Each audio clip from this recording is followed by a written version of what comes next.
are going to fix my lawn. As you know, in my other videos, my lawn looked horrible. But today, I found out that I have grubs. Ugh.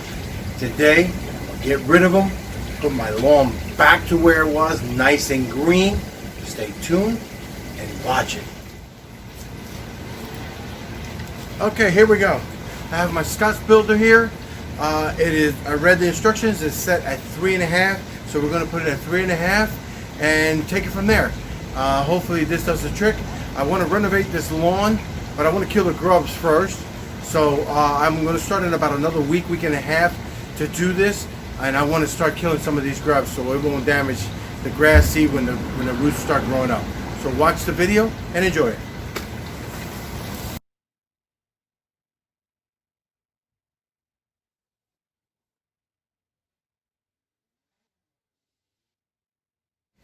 I have another little piece of lawn over there. I'll show it to you in a minute, and so you can see.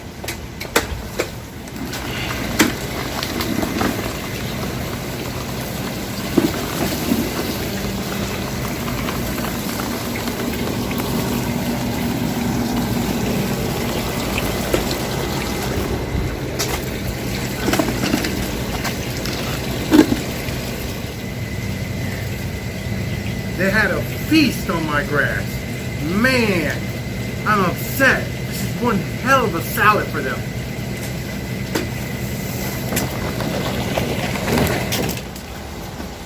Well, there you go. I used the grubex, which I picked up at Home Depot. It's not that expensive. It's pretty cheap.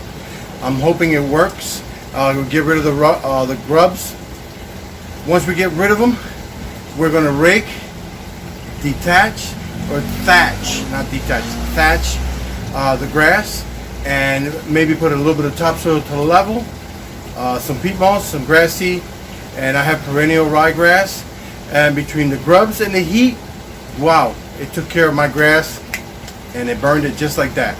So stay tuned for the next video where it's going to probably be another week before I go ahead and start the project. So I see you in about a week, maybe a week and a half. And don't forget to subscribe. You know how it is, down there, up there, on the side, you know how that goes. Don't forget to hit the bell, the like button. Mike Ray is speaking, always.